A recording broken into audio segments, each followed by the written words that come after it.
so Such a good teacher, amazing. Mr. Good. You're so great. You're just like John Green. Marry me. All right, guys, enough of the compliments. Let's get to the lesson. Nice All right. glasses. Glasses. Funny joke. I have good eyes, but my parents both have bad eyes, so I know I'm gonna have glasses soon. All right, here we go.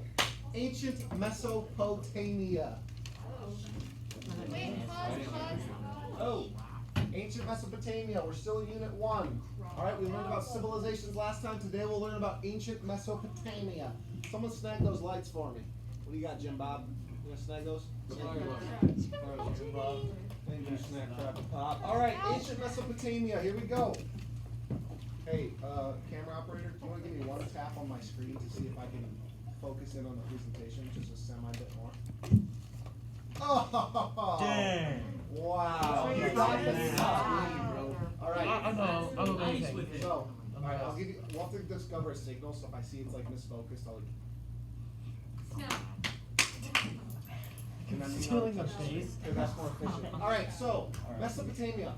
It's a word. It's not a thing. It's not a country. It's not a civilization. It's a word. What do you think Mesopotamia means, or do you know what Mesopotamia means? I do. It's messy. Land between the rivers or something. How did you know that? It was says it in was the in our notes reading. thing. Google. There we go. All right, we got an overachiever here. Yes, Mesopotamia means the place between two rivers. Can you scoot over just a little bit? Yeah. Yeah, this way. No, the other way. This way. Turn the projector. That's not it. Thank you. The place between two rivers, and the two rivers it's referring to are the Tigris, Yeet, and the Euphrates, Yeet. Right there. Now, these two rivers flow up through very desertish area. All right, we have the Syrian desert here, another desert here, and one over here. Now, these two rivers flow up, then their natural backflow seeps down into the, what river? What? The Nile. Mediterranean Sea. Now, it seeps down, it forms a, land. thinking of a specific word. we Alright. learned about it in Oh, Fertile Crescent. The crescent, yes. Gosh. Talks about the Fertile Crescent. All right, Mesopotamia, the place between two rivers, the Fertile Crescent. Now, this is like the most fertile soil possible. In the Kahoot, I tested you over it. What was the specific word that makes this very fertile? Water. I heard it, silt. Yes, silt seeps off of the river, makes this incredibly great to grow. So we're going to talk about today 5 civilizations, all right, and kingdoms that formed through Mesopotamia and the Fertile Crescent. Got it. Now, there's an important thing you're going to need to know, all right, for Mesopotamia. Oh, look at Chubby. Look at that forehead. Sumo babies are cuddly people. We have That's to important to write down in the notes, yes. Sumo babies are cuddly people. Do we have to put that in our notes? Yes, you're going to want that in your notes. Is it- Sumo babies are cuddly people. Do they stand for something? Yes, No. they are So a you should say- mnemonic device. Sorry. A mnemonic device to help you remember the exact civilizations and the order that they come in. All right. Now, if I'm spending this much time, if I'm giving you a mnemonic device, what would be your guess about when you're going to see it next? Important. On a test, yes. Sumer, Babylonian, Assyria, Chaldea, and Persia. All right. Sumo babies are cuddly people. Sumer, Babylon, Assyria, Chaldea, and Persia. Alright, sumo babies are cuddly people. Now, I'm kind of a weird test maker, so I would probably even quiz you on the mnemonic device. I would ask you what was the mnemonic device I gave you. Sumo babies are cuddly people. Now, you take this baby's black hair away and you put ginger, bright red hair. This is like a exact match for my nephew. He is just the chubbiest guy you will ever meet. I don't call him by his name. His name's Xander. I call him Chonkers, okay? Because he's just chonky, and he's the cutest baby ever. Like when he stands, like his legs are indented because he's so fat, and he like just is about learning how to walk, so he's like wobbly and he stumbles around and crawls. He's the cutest thing ever. His name's Chonkers. His parents sometimes call him it now. I'm really proud of that. But his name is Chonkers. And it looks like if you took a needle and you like poked him, he would just pop. Like he just swelling, just a cute little baby fat before they grow up. we're going to talk about Sumerian city-states. Sumerian city-states. When you teach, can you stay on one side? Because you're like throwing me off. I'm a wanderer. Otherwise, I get antsy. He's a nomad. There. Maybe I should put a track. He's gonna migrate around. Yes, What? we're seeing that. Migration. Yes. So, Sumerian city-states. What do you guys think these city-states are for? What's a Living. city-state? Making money. Self-governing. Oh my goodness gracious. Keep going. It's a state that's made of cities. Self-governing city. Yes. Now, it's called a city-state. All right, you want to pull up some notes, buddy? It's a self-governing city that's independently run. Now, what that means, it's basically small city countries, I'm putting in quotes, countries that you have that govern them themselves, all right? Countries, but they're not countries, all right? I'm just using countries to help you understand it, all right? They're self-governing. Now, the ties they have to other city-states are religious and cultural. They have religious and cultural ties to other city-states, all right? They're called city-states, they're self-governed, but they have religious and cultural ties to those around them. So they're a large collective, but they're individually governed and run. Does that make sense? Only a city. So Seth over here could have his own little city-state right here. You worship the same gods, all right? You have the same cultural ideas. Now Scarlett could also have one. She could choose, you know what? I'm in charge of everything. Seth, maybe it's a more of a democracy, the way run. But you have individual city-states split up, but you're tied together with religious and cultural ideas. The Epic of Gilgamesh. The Epic of Gilgamesh. Now, what you're going to see, we are in the time frame of biblical stories. Okay, so a lot of the biblical stories we have in the Bible, the Bible is not fiction. Okay, all right, is words inspired by God, but they take place with real events. Now, a couple of these I'm going to talk about are real events, things that were inspired by different stories that happened, things like that. Now, I'm going to tell you the story of the Epic of Gilgamesh. I'll tell you this right now. It's a fictional story from history that was passed down. Now, the Epic of Gilgamesh is about a man, all right? A god came to this man and told him, all right, instilled in him the idea that an epic catastrophe was going to happen, a flood was going to be happening.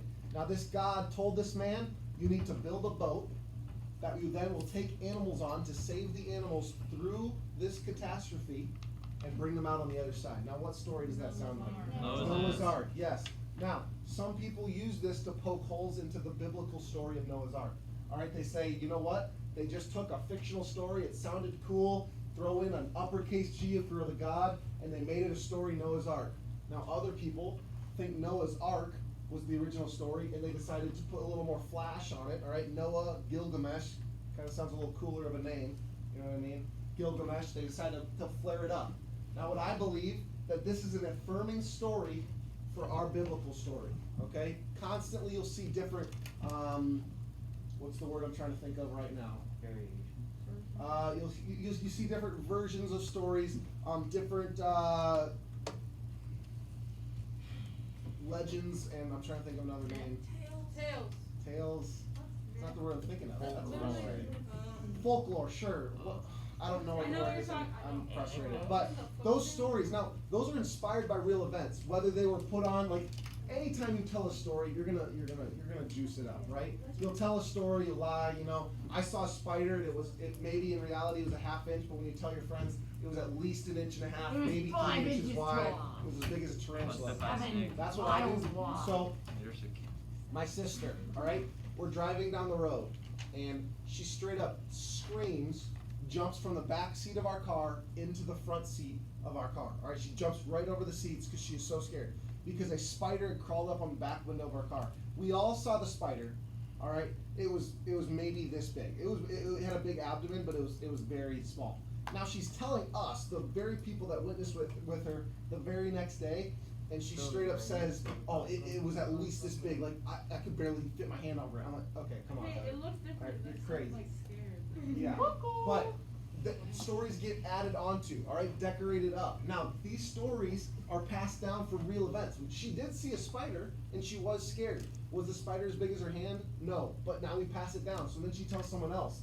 Now, I hear her tell it. Let's say let's say we have someone right here. He heard my sister comes and tells him, comes to class, tells him a story.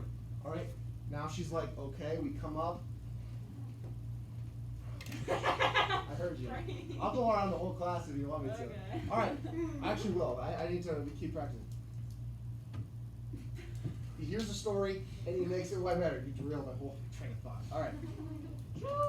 So, stories can get caught up. I think this is affirming for the Noah's Ark story, all right? Clearly, there was some sort of disaster. Now, we know God came down to Noah and instilled in him the idea to do that. Now, this is a story of complete fictional rate. That was Sumerian, but that's what it was. Now, let's talk about cuneiform. Cuneiform. We've heard it many times already in this class. What's cuneiform? The Earliest form of writing. First forms of writing, Sumeria, all right, Sumer was the very first people, all right, Sumerian pictographic writing. Let me enunciate that again because it's pretty important. Hyperglyphics. Sumerian pictographic writing, what'd you say? Hieroglyphic. That's Egyptian. Egyptians are hieroglyphics. This is pictographs. Sumerian pictographic writing. Now this is the very first form of writing. This is some of those versions. Now you asked me at the beginning of class, what is this? This is one word. What? Guess the closest person to guess it gets a piece of candy. What do you think this Unicorn. word is in Sumerian pictographic History. writing? Arby's. Life, the universe, Oh. and everything in it. Kazoo. Jesus. Jesus. Well, Chicken nugget. Sumerian. Tiger Bananas. What'd you say? Bananas. Vikings. Arby's. History. I said Wheat. Mesopotamia. Pizza. Now, Ruckus. now that I've had this class multiple times and I've heard Tablets. multiple guesses, Unicorn. I wish I would have chosen Barn. something that was more hard. Waffle. This is literally what I chose as the word. I thought you guys would just pick super generic words. I get that now, oh, I should have done my last name or something. Food. This is literally food. I said food. You said food generically? Yeah. No he way. He said bananas, and then I was like, food. What? Really? Did Yeah, someone else, I did heard someone else that. back him up? Yeah, I did actually say bananas. Alright. I said food. What's his name? I said food. Say his name. Oh, can someone else back him up? Alright. Ella can back me up. Say his name. Yeah, say who's Back me name? up though. Only ants. I'm No, told. no. What? That was Brody. Oh, Dustin, sorry, I got you. What? This is- Dang. I don't even know. He called me Brady. Dylan? David. Everyone thinks I- that. Oh, wait, my Dylan Santiago. You I don't are. look like We have to have Ryan. another names test. You never There look you like go. Only ants. Yes, let's make him take another test. Alright, got candy. So, cuneiform, Sumerian pictographic writing. Now, some people think pictographs are not very close to the alphabet we have today. Alright, so let me just show you something, okay? We have a letter of our alphabet, A. Alright, now let me just steal one of these quick from food. Alright, I'm gonna turn it to its side. That's an O though. How co- How do you know it's an How do you know it's an O? Because it's banana. It's either an F or an O. So, they're pretty similar, right? It's like Now let's steal a couple letters of the alphabet, alright? These are pictographs, okay? So let's steal a couple letters out, but we'll take an A, we'll turn it on its side. I'll take a G, put it on its side. Alright, then let's take a Q and we'll flip it upside down. And then we'll take a P and put it sideways. That kind of looks like a pictograph as well, right? What I'm trying to say is, our alphabet's very much closer to a pictograph than we believe. But because these are nonsense symbols to us, we can, let's call it pictograph. Yeah, Chinese. I'm just trying to say we have a very close and similar idea to what a pictograph is, cuneiform. Hammurabi's code. Does anybody know what Hammurabi's code is? It was Which in the code? Kahoot, but we didn't talk about it specifically.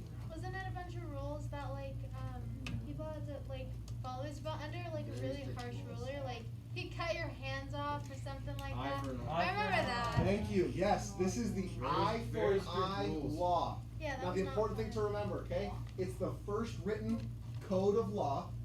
It's the first written code of law. And it's an eye for an eye mentality. Alright? Like Eye on eyeball Feels or like like No, eye- it's not every punishment revolved around your eye, but yes, eyeball is the word. Eye for an eye, like the saying. Eye for an eye, tooth for a tooth, is that what it is? Yep. It's an eye for an eye mentality. Let me walk you through a few scenarios. I'm not sure if these are the exact ways, but I'm almost positive they're close. Now, let's say a wife decides to hit her husband, alright? Slap her husband. her hand is completely cut off. All right, they remove the thing that caused that transgression. All right, let's say you had, yeah, what's up? Wait, so if I like tricked Riley, she can cut my foot off? Yes, it literally, no, like let's say you trip her and she breaks her leg. All right, they would then break your leg as well in retaliation for that. So yes, it is very much a do and have it done to you. So, what's up? What happens if you break your own leg? Break your other leg. No. They punish you for punishing yourself. Let's say Dustin, I think he stole my shoes from my house, okay? Obviously I care a lot about And his they shoes. steal his shoes. Alright. No, so, let's say now I go to the government and the leader, and I accuse him, I say, you know what, Dustin stole my shoes. I have zero proof. Alright, maybe he did steal my shoes. Maybe my shoes are in his closet right now. Maybe he never did. Maybe he was gone. Maybe he had an alibi or a story. More pairs. I accuse him of stealing my shoes. What happens is they go to a river, all right, in the dangerous part of the river, all right, it's flowing really fast. They will take Dustin, because I accused him, and they will throw him directly into the middle of the river. Now, they believe this, at this point, is when the gods will intervene for them and make the decision on whether or not he's innocent. So, That's not right. if he sinks to the bottom of the river and dies, drowns, he's innocent. Oh, I'm sorry, I got it backwards in all the classes. Maybe If he sinks to the bottom of the river and dies, clearly Guilty. the gods believed he was guilty and did not help him back to the riverbed, and he drowns and dies, he's guilty. All right, now if he's guilty, I get his house and all of his possessions as collateral. All right, he's dead, I get everything, whether he took it or not. The gods clearly said he was guilty. Now let's say he gets back to the side, all right, to the shore. That clearly means the gods helped him to the shore to prove his innocence. That then means maybe my shoes are in his closet right now, but he got to the shore, so clearly the God said he's innocent. I am then burned at the stake, and he gets my house and all of my possessions. Ow. Whether it was true, I could have seen him running out of my house. I could see him running out of my house with my shoes. I said, you know what, he stole my shoes.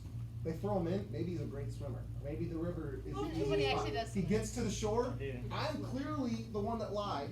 I am burned at the stake, he gets everything. Alright? So, if you're Michael Phelps back in the day, maybe you should go and steal things. I don't know. Okay. Let's talk about the Assyrians. That was Hammurabi's code. Let's talk about the Assyrians. Now, the one thing you gotta remember, alright? The Hittites, which should sound familiar, the Hittites are the ones that created ironworking. Alright?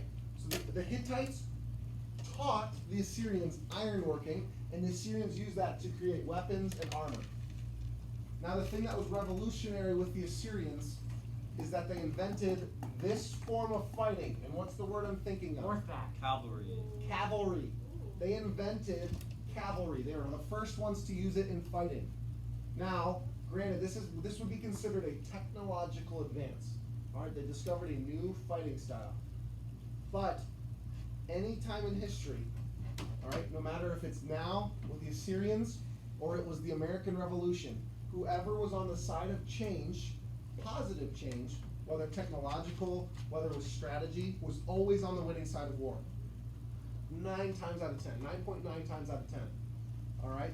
They discovered the cavalry and they were incredibly dominant with it. Now you hear about the Assyrians a lot in the Bible. You hear about the Hittites, but this was what they were famous for, right? They invented cavalry, they used cavalry first, and they were incredibly dominant for it. Okay? Now the American Revolution, how did we change war? Does anybody know? Is anybody a history buff? What's up, Will?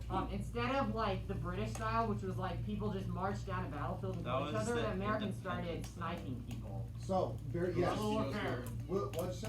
Guerrilla warfare. Yes. So, Yeah, the Americans, fighting. I'll do a slight U.S. history lesson here. The Americans decided, you know what? We cannot win this battle honorably. Up until that point, wars were always fought with honor. All right? That was with, you see all the British uniforms, they're all bright red, fancy, tons of frill, decorations, and then you see the generals. They always sit on the horses, they have high, way bigger helmets and hats, with fluory feathers, fluory? Flithery? Fluffy. Not fluffy, Flourish? Yeah, flappery-ish, I don't know, whatever. Floral your cape, is that a thing? No. I don't know, No. whatever. Yes. big feathers, all right, and fancy, and you could always see them. Now, what was honorable in war before that was that you would always shoot away from generals. You would never target generals. They're there to lead, they're not there to fight. So in battle, it was honorable. You would never try to hit a general. Now, we decided, you know what? They're wearing brighter colors, they're wearing bigger hats. Let's just shoot at the generals only. So we would constantly kill generals. Generals, it used to be like an honor. All right, I'm a general, finally. I'm honestly kind of safe. I get better food, and I just command them around, I don't die. Now, when they fought the US, the colonists, we targeted generals. They were scared for their lives. So that was changed to they fought in the back, then they go right up with the men. And then we also decided to be cheap. All right, it used to be you show up at a battlefield as a designated thing. Yes, you march up in lines and you fire. Now we decided we have smaller numbers. We'll kill them on their way to the battlefield. So they would shoot from the trees, guerrilla warfare. We were very dirty. All right, when we demanded our own freedom, which I don't think was called for, and then we fought, and we were completely dirty when we fought as well. We didn't fight fair with anything. I mean, I wish I was US history. I love teaching US history. There's technically no rule book for war, so like. It was an honor code, though. We'll talk about that when we get up there. But That's yeah. right. So, I love US history too. Okay, so they invented cavalry. Now we have ziggurats. Does anybody know what a ziggurat is? Is it the Temple. towers around the temples? Yes. So it's a step-sided pyramid. Well, I like to call it a tower temple. A tower temple, a step-sided pyramid, and that's because yes, you guessed it. They look like steps. Did you know this is what we read about? That's why we know. Yeah. Yep. Oh, okay. That's why I did that though. So that's okay. why I keep asking questions. I hope you know that what that is. Yep. It's a step-sided temple. I'm sure some people read it better than others did. So that's why we're going over it. A step-sided temple built by the Sumerians, Babylonians, the Syrians. Do anybody know what the step-sided temple was inspired by? The Great Pyramids of Egypt. The Tower of Babel. Tower of Babel, however you want to say it. Now, that's a story from the Bible as well. So, this is very much formed close to that. What was the Tower of Babel? It was a big tower that goes straight to the sky. Stairs, basically. Yes, they were trying to build a tower to the heavens, all right? And some people believe ziggurats were originally formed and shaped after the Tower of Babel. Mr. K, What's up? how tall do you think the Tower of Babel got? Before their languages were confused Yeah. and split? It's hard to say because I can't even imagine people building a pyramid without a bulldozer and a crane and stuff. The sheer ability of raw manpower and raw strength is just crazy. Yeah, but modern day skyscrapers are super high. I didn't got We're not on the ground. Well, but the, think about when Mr. Pitt's talking about this. God was scared that they would get so high that they would lose oxygen, and then when they get up there, they would die. They would lose oxygen and then I'm fall not down sure and that's die. reasonable. That's what Pitt said. That's what I heard. It easily could be. So I think Or they're so. going- Pitts is way more knowledgeable. I mean, he's not a seminary. What I've always believed, and I'm not trying to outdo Pitts, but I always kind of thought he was not worried about the height whatsoever. That's Yeah, not the problem. The exactly. tower, Yes. great. They were expressing their ability to build, but my belief was that humans' pride and humans' belief in themselves was getting so high that the reason he struck them down, and not struck them down, that but sounds right. confused them with different languages, was because he needed for them to be humble. He was just in the fact disappointed in their mentality. Yes, That's I think what- that they thought they were so good they could build a tower of the temple. Now, that would make sense as well. I mean, everything is in God's plan. I mean, Pitts, I would always, I don't think he said that. That's what 20 I times thought out of from it. 20, I would push off to Pitts, because Pitts is gonna know way more than me. Probably knows more about the history than I do. So, that's what a ziggurat is. Now we're gonna talk about the Chaldeans. I learned that I was pronouncing this wrong, because like I said, I'm bad with pronunciations. I was saying Chaldeans, which I just sound so dumb. Chaldean. You're lying. We end at 22, right? It's 18. Okay. Super quick. Alright, so the Chaldeans, the Neo-Babylonians. Neo-Babylonians refers to copycats. The Chaldeans are often referred to as the Babylonian copycats. Babylonian copycats. Now, one of the kings of the Chaldeans was Nebuchadnezzar. He should sound very familiar to you guys, right? What are some biblical stories about Nebuchadnezzar? Shadrach, Meshach. Shadrach, Meshach, and Abednego. What else? Daniel. The fire, whatever, the pit, Furnace. no. The Shadrach, Pit Meshach, of and The despair. Abednego. thing. The big He's sleeping during one of these stories. the dream with the Joseph, the dream to David, find someone. The dreams, yes. So That what guy. I want you to remember from this is that Nebuchadnezzar sacked Jerusalem. All right, he sacked Jerusalem, sacked the temple, and this is the last time during the Chaldeans. The Chaldeans are the reason we lose track of the Ark of the Covenant. They sack the temple and take everything from it, and we lose track of the Ark of the Covenant. We never know where it goes after that sack. Okay. Probably destroyed. And that's what it is. Now they're called the copycat Babylonians because Nebuchadnezzar wants to emulate Babylon, and so everything he does, the decisions he's make, are all kind of very similar to that as well. We are behind the other class. I'm going to quick talk. How much time? 22? 3 minutes? Yeah. All right. Hang tight with me. I'll give you the abbreviated version. Here's the Persian Empire, the largest empire in the Mesopotamia area. Okay? Now, the reason the Persian Empire was grown so large is because of King Cyrus and the religion Zoroastrianism. Now, Zoroastrianism is a monotheistic religion, which means One God. no means one God. Can you go to the side real quick? Monotheism is one God. Polytheism is multiple gods. So it's a monotheistic religion. Now you guessed it, here he is. That's the God right there. And his name is Ahura. And then it's a car name. Second part of his name is a car. Wanda. No, Audi. no. Acura. Ferrari. Volkswagen. Acura. Lamborghini. Ford. Honda. Honda. Chevy. Toyota. Mercedes. Mazda. Ahura Mazda. Ahura Mazda is the God. Uh, Now this religion is about balance. In fact, if you take one thing from this religion, balance. Good and evil. Now if you notice on this symbol, Force. there are 3 sections of the wing, and there are 3 sections of the tail. Now, the 3 sections stand for good thoughts. Oh boy, words. Thoughts, words, and deeds. Okay, good thoughts, words, and deeds are what the wing stands for. The tail, if it's about balance, what do you think the tail means, symbolizes? Bad thoughts. The good thoughts. Evil thoughts, evil words, and evil deeds. Alright, it's all about balance. And Ahura Mazda stands in between them. Yin, yang, balance, alright? Which we get all of those different ideas from.